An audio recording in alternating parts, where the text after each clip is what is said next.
اس نے اپنے چند پسندیدہ ناول اٹھانے چاہے تو ایک دم سے اسے خیال آیا کہ اس کا مذاق اڑایا جائے گا۔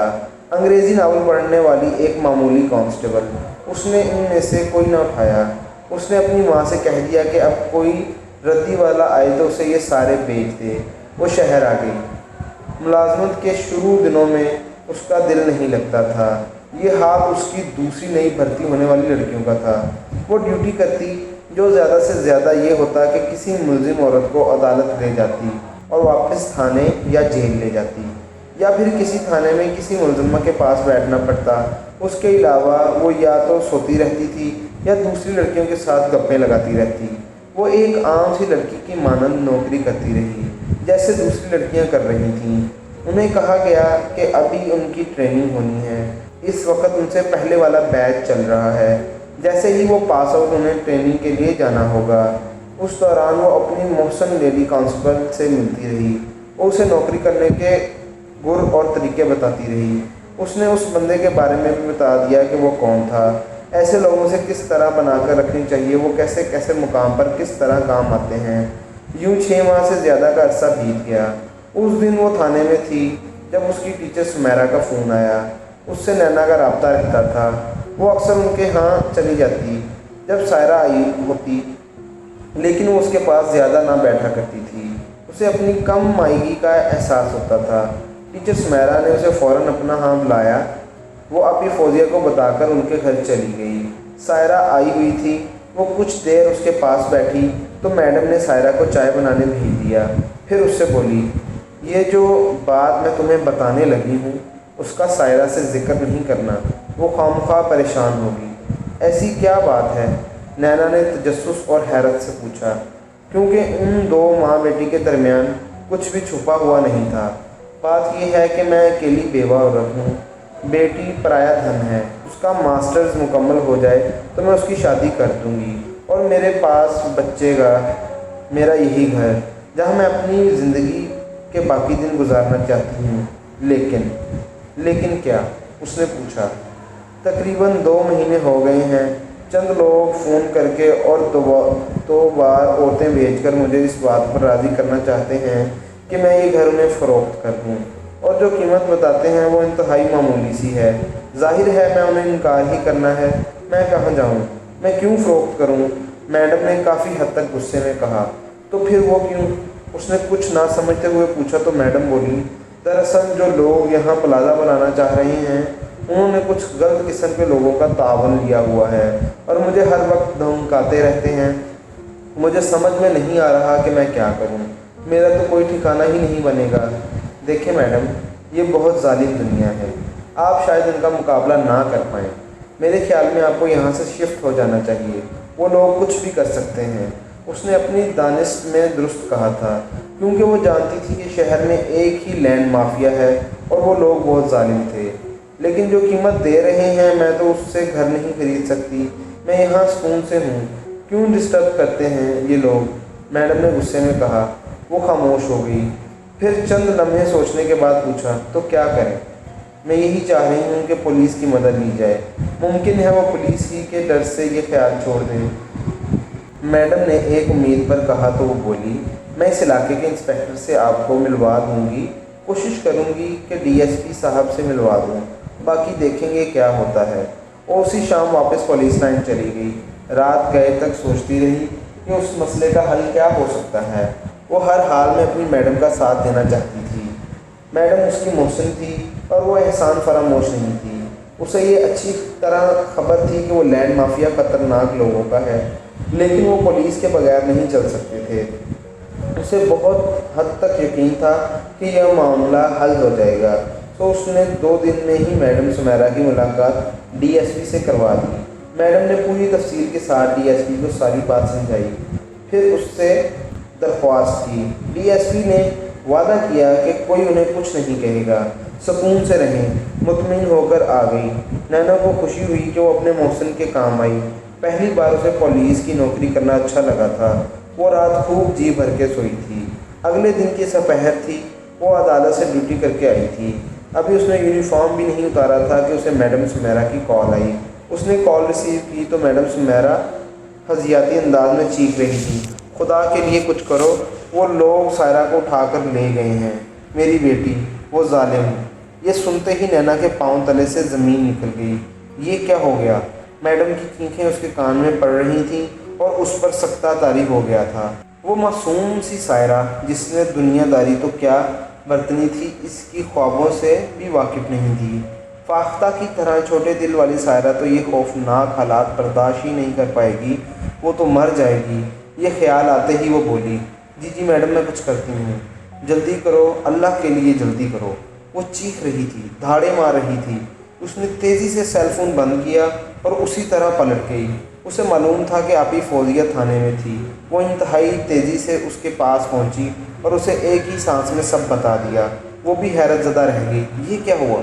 پتہ نہیں آپی، وہ میری بہنوں کی طرح ہے، خدا کے لیے اسے بچا لیں، اس نے منت کرنے والے انداز میں کہا تو آپی فوزیہ اٹھتے ہوئے بولی، آؤ چلتے ہیں۔ وہ سیدھی ڈی ایس پی کے پاس گئی۔ وہ اس وقت گھر پر تھا۔ اس نے جاتے ہی کہا، سر جی، کیا اس میڈم کا یہی قصور تھا کہ وہ آپ کے پاس آ گئی تھی؟ اس نے پولیس سے مدد چاہی تھی۔ اس کا نتیجہ یہ نکلا کہ اس کی معصوم بیٹی کو اٹھا لیا گیا ہے۔ اس پر ڈی ایس پی خاموش رہا، پھر غصے میں کانپتے ہوئے بولا، ایک منٹ ٹھہرو۔ یہ کہہ کر اس نے سیل فون نکالا اور انسپکٹر سے ساری بات کہہ کر بولا، ایک تو یہ پتہ کرو کہ دفتر میں ان کا مخبر کون ہے، دوسرا فوراً وہ لڑکی بازیاب کرو، کوئی سمجھوتا نہیں، جانتے ہو وہ یہاں کے کالج کی لیکچرار ہے، کچھ بھی ہو سکتا ہے۔ یہ کہہ کر اس نے سیل فون بند کر دیا۔ پھر انہیں انسپکٹر رفاقت سے ملنے کو کہا۔ وہ فوراً تھانے آئے تو پولیس پارٹی تیار تھی۔ وہ ان کے ساتھ میڈم سمیرا کے گھر چلے گئے۔ کچھ دیر تفصیل سننے کے بعد انسپکٹر رفاقت وہاں سے نکلا۔ تب تک اس کے پاس کافی نفری آ گئی تھی۔ وہ لوگ دو جگہ سے بندے پکڑ کر تھانے میں چھوڑ آئے تھے۔ اس وقت سورج ڈوب رہا تھا۔ جب انہیں معلوم ہوا کہ لڑکی کہاں ہو سکتی ہے، جیسے ہی انسپکٹر رفاقت کو پتہ چلا، اس نے ڈی ایس پی کو فون کیا۔ پھر وہ سیدھا سردار مٹھن خان کے ڈیرے پر جا پہنچا۔ نینا اس کے ساتھ ہی تھی۔ گیٹ پر انہیں روک لیا گیا۔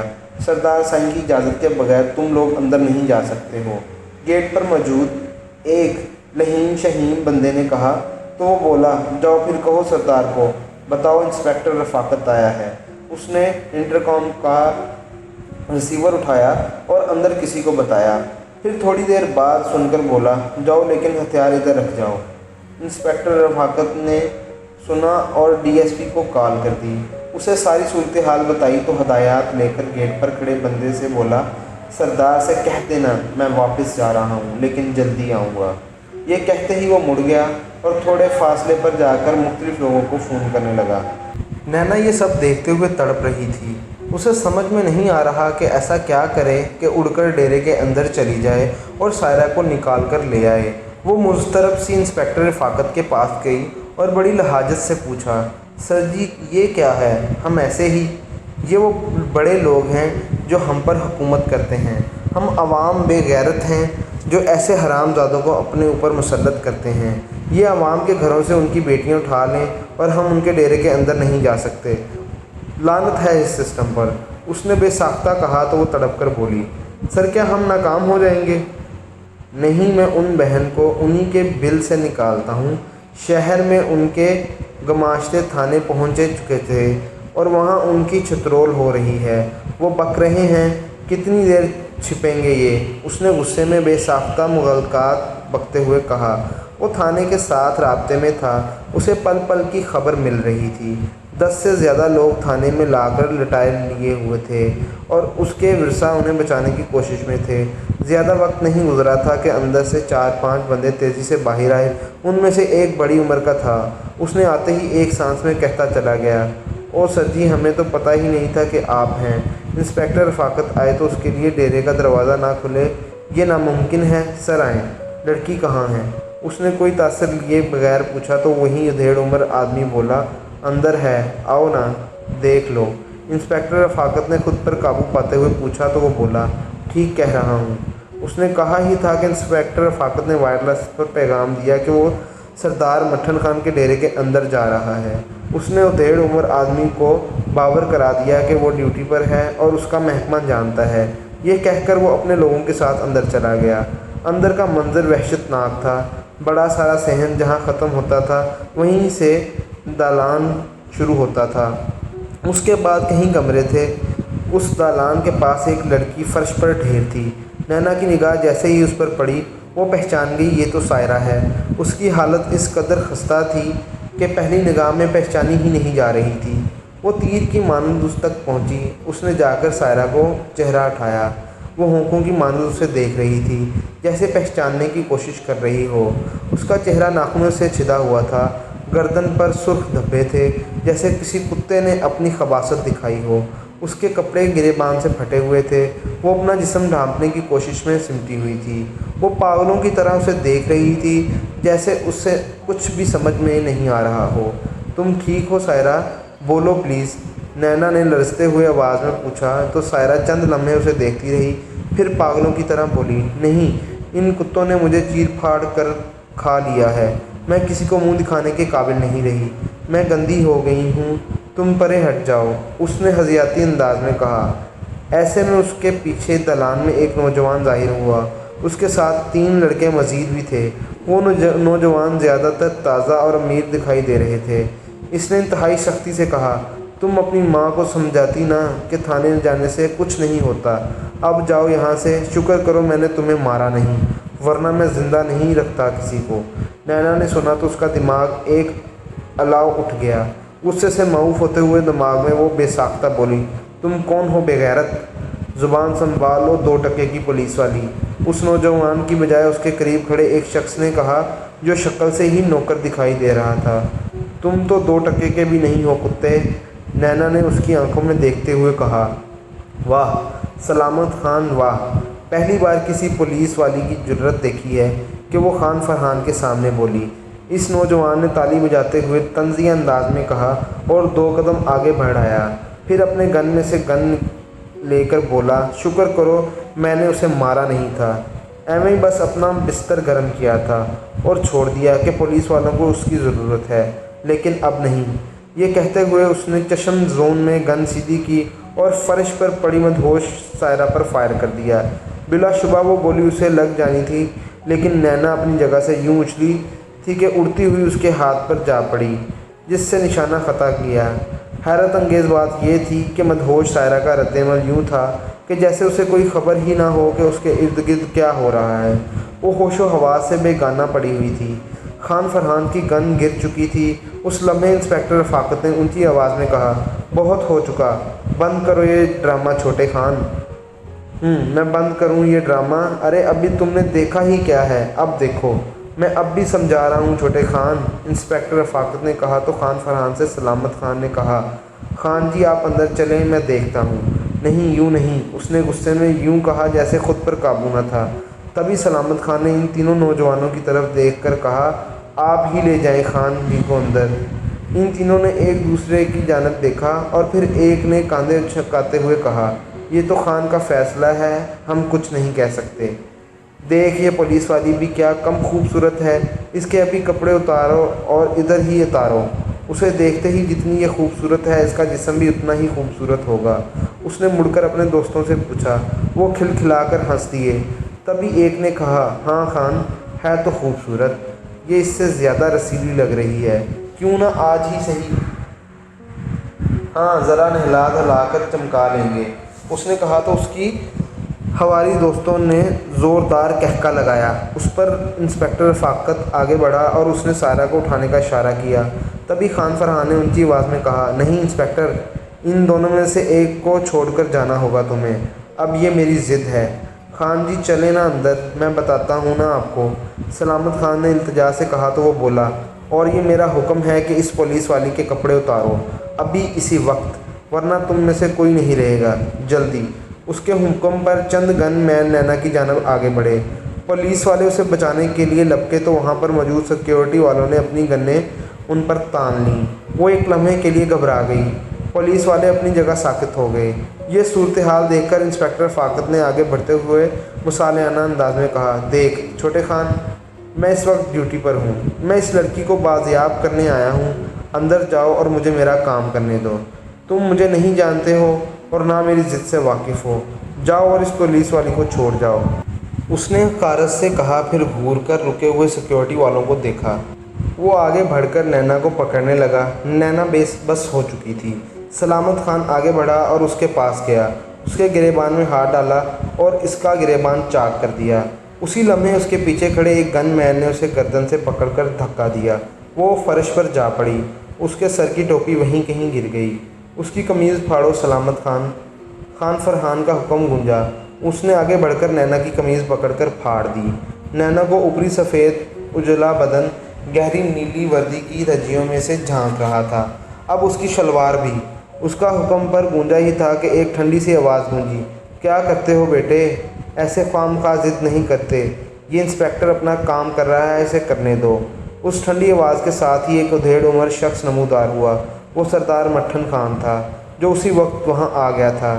درمیانے قد کا سرخ سفید چہرہ، اس کے چہرے پر خاص بات اس کی اوپر کو اٹھی ہوئی نوک دار خشتی مونچھیں تھیں۔ سفید کرتا اور شلوار پہنے ہوئے تھا، اس کے کاندھے پر لٹکی نما چادر تھی۔ اس کے یوں کہنے پر سیکیورٹی والے ایک دم پیچھے ہٹ گئے۔ وہ دھیرے دھیرے قدم بڑھاتا ہوا چند قدم آگے آیا اور انسپکٹر رفاقت سے مخاطب ہو کر بولا، لے جاؤ، اس بیچاری لڑکی کو لے جاؤ، ادھر رستے میں بے ہوش پڑی تھی، میرے آدمی اسے اٹھا کر لے آئے ہیں، ورنہ یہ بیچاری وہیں مر جاتی۔ سردار جی، آپ کے بیٹے نے بہت… وہی سنو جو میں کہہ رہا ہوں، یہ بات تم نے FIR میں بھی لکھنی ہے، میں اسی لیے تمہیں بتا رہا ہوں۔ اب ایسا کر، جلدی سے چلا جا، اس بیچاری لڑکی کو کسی ہسپتال میں داخل کرو، تم بھی تلاش کرو، ہم بھی وہ مجرم ڈھونڈتے ہیں جنہوں نے اس بیچاری پر ظلم کیا۔ میں نے DSP سے بات کر لی ہے، اس نے یہ کہا۔ چند لمحے انسپکٹر رفاقت کے چہرے پر دیکھا، پھر مڑ کر واپس چلا گیا۔ خان فرحان اپنے دوستوں کے ساتھ اس کی باتوں کے دوران ہی وہاں سے چلا گیا تھا۔ انسپکٹر رفاقت نے کوئی بات نہیں کی۔ نینا نے خود کو سمیٹا اور اٹھ کھڑی ہوئی۔ اس کے دماغ میں جو بے بسی کا دکھ تھا وہ سلگنے لگا۔ وہ سائرہ کے پاس گئی اور اسے اٹھا کر ڈیرے سے چل دی۔ آگ کا شعلہ اس کے دماغ میں بھڑک اٹھا تھا، اس نے اپنا آپ اپنے آنچل میں چھپا لیا تھا۔ انسپکٹر رفاقت غصے سے زیادہ دکھ سے بھرا ہوا تھا۔ DSP وہیں موجود تھا۔ اسے دیکھ کر وہ دکھ بھرے لہجے میں بولا، سر، میں FIR نہیں، اپنا استعفیٰ لکھوں گا، مجھے یہ نوکری نہیں کرنی۔ نہیں، تم ابھی اپنا غصہ ان پر نکال لو جو اس میڈم کو تنگ کرتے رہے ہیں، انہیں لے آئے ہیں۔ پہلے تم FIR درج کراؤ، پھر جاؤ اور اس بچی کو ہسپتال داخل کراؤ۔ DSP نے کافی حد تک نرم لہجے میں کہا، نہیں سر، میں جو کہہ رہا ہوں نا وہ کرو، بعد میں تم جو کہو گے وہی ہوگا، تھوڑی سی عقل برتو، ان کے جسم پر نشان چھوڑو، میں بیٹھا ہوں ادھر۔ DSP نے کہا۔ نینا کو معلوم تھا کہ FIR کے بعد وہ سائرہ کا میڈیکل کروانا چاہتے ہیں، وہ بھی ساتھ جانے کو تیار تھی۔ FIR درج ہو گئی، اتنے میں میڈم سمیرا آ گئی۔ اس کی حالت پاگلوں کی طرح تھی۔ اس کی ایسی حالت کیوں نہ ہوتی جس کی اکلوتی بیٹی کو بھیڑیوں نے چیر پھاڑ کر رکھ دیا ہو۔ کیسی یہ زمین ہے اور کیسا اس کا قانون ہے۔ ایک بے غیرت شخص نے بڑے آرام سے ان پولیس والوں کو سمجھا دیا تھا کہ FIR کیسے درج کرنی ہے۔ قانون کی دھجیاں یوں اڑائی جاتی ہیں، اس میں ایک استاد کی یوں توہین ہی نہیں، اس پر ظلم بھی کیا جائے گا۔